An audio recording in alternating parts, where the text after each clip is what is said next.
Good morning, Scotland. Good morning, social media land. I hope you're well. It is Tuesday, the 4th of February, 2025. Scotland's path to independence does not rely on one single strategy. It is built on three essential pillars, each reinforcing the other. The political pillar demonstrates Scotland's ability to govern itself, making the case that it already does so better than Westminster does. The grassroots pillar mobilises public support, ensuring that independence remains an active and urgent cause in Scotland's national conversation. And the international pillar pushes beyond the UK's political constraints, demanding recognition for Scotland's right to self-determination on the world stage. Without these three working together, Scotland's path to independence becomes limited, trapped within the boundaries of Westminster's legal and political control. International legitimacy is not just a formality. Without global recognition, Scotland's independence will always seem framed as a domestic issue rather than a question of national self-determination. The independence movement cannot afford to let Westminster control that narrative. Scotland already has a powerful international reputation. It is respected for its contributions to science, education, and innovation. It ranks amongst the highest in the world for hospitality, peace, and security. Its universities are recognised globally, making it a centre for research and development far beyond its size. This is not just a matter of pride. This reputation translates into real diplomatic and economic opportunities. Nations are more willing to engage with a country that is already respected, already seen as an asset within the global community. But Scotland's greatest international strength is its diaspora. Millions across North America, Australia and Europe claim Scottish heritage. Other small nations have successfully used their diaspora to build diplomatic relations, drive investment, and strengthen their case for independence. Scotland should be doing the same. Scotland's voice on the international stage is stronger than Westminster wants people to believe, which is why they actively work to limit it.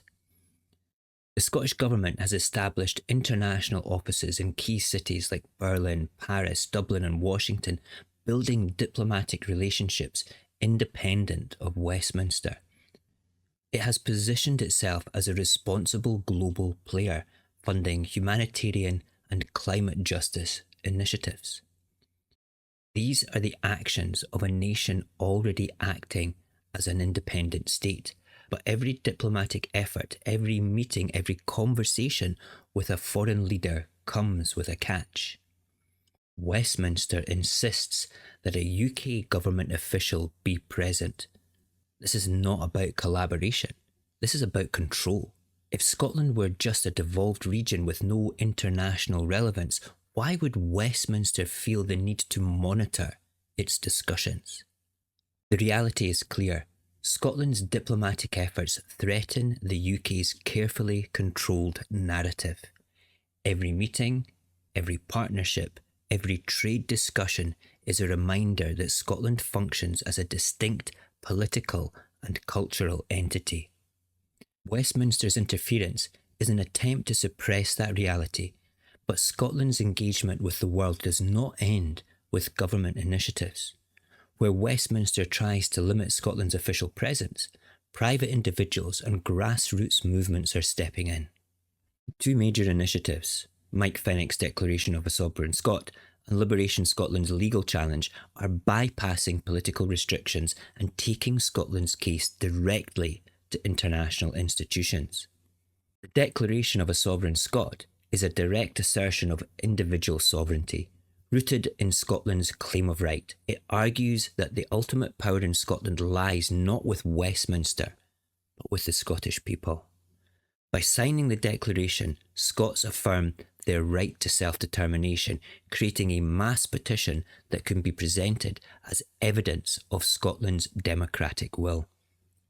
If enough Scots declare their sovereignty, it forces the fundamental question: does Westminster have the right to override the will of the people? This initiative is powerful because it cannot be dismissed by party politics. It is not controlled by Holyrood, not subject to Westminster's legal constraints, and not tied to elections. Westminster cannot shut it down without openly attacking Scotland's democratic expression. Liberation Scotland takes a different approach. It seeks international legal recognition of Scotland's right to independence through the International Court of Justice and the United Nations. This initiative does not frame Scotland as an equal partner in the UK. It presents it as a nation that has been denied self-determination. If Scotland's case gains recognition from global legal institutions, Westminster will be forced to justify why Scotland has not been allowed to decide its own future. It would shift the independence debate from being an internal UK issue to an international human rights concern. The Edinburgh Proclamation, spearheaded by this movement, calls for Scotland's sovereignty to be recognised beyond UK control institutions. It ensures that Scotland's case is debated on the global stage rather than being dictated by Westminster's legal framework. These initiatives are crucial because they cannot be controlled by Westminster. They cannot be blocked or dismissed as SNP policy or buried under UK parliamentary procedure. They challenge the very foundation of Westminster's authority over Scotland. And for undecided voters, they change the perspective on independence. Instead of seeing independence as a political battle between Holyrood and Westminster, they expose it as a question of basic human rights. If Scotland's government is unable to act freely on the international stage, then the real question is not whether Scotland should leave the UK. The real question is why Scotland is being denied the ability to choose. Scotland's independence cannot be won in isolation. It must be recognised not just within Scotland, but also around the world within the international community. The Scottish Government's diplomatic efforts show that Scotland is already operating like an independent country, but Westminster's interference proves that Scotland is not being treated like one, and that's why the Grassroots international initiatives matter. They ensure that Scotland's fight for recognition does not depend on permission from Westminster, and they ensure that Scotland's case cannot be silenced. If Scotland is already engaging internationally, if it already has a strong global reputation, if it's building relationships beyond the UK, then the question is no longer whether Scotland can be independent. The question is, why is it still being held back? For those that remain undecided, this is the reality to consider. If Scotland is capable of standing on its own, if it's already respected on the world stage, and if it's actively engaging in global affairs, then why should Westminster continue to dictate its international future? If Scotland can stand on its own, then the only real question left is when we shall take that step to actually stand on our own. The second pillar, the international contingent, the voice beyond the shores of Scotland, is utterly vital. Scottish independence isn't an insular thing, it's a massive global thing. And if we have friends and family in the diaspora across the world, we should be engaging with them all the time. We should be sending them videos. We should be sending them news snippets across all the socials. We should be involving them. It's their motherland. It's their country of the roots that they came from. We need them.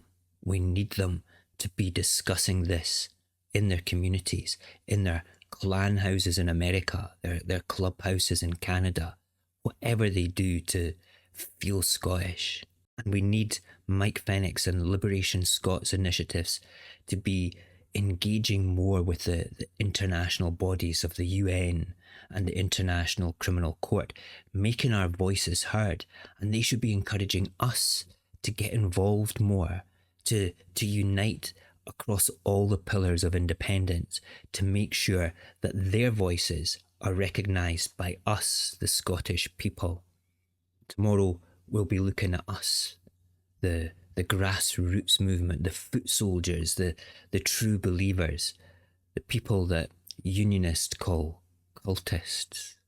I find that hilarious. A cult is something that's unwilling to change. We're actually promoting positive change. Hope to see you tomorrow. Have a great Tuesday.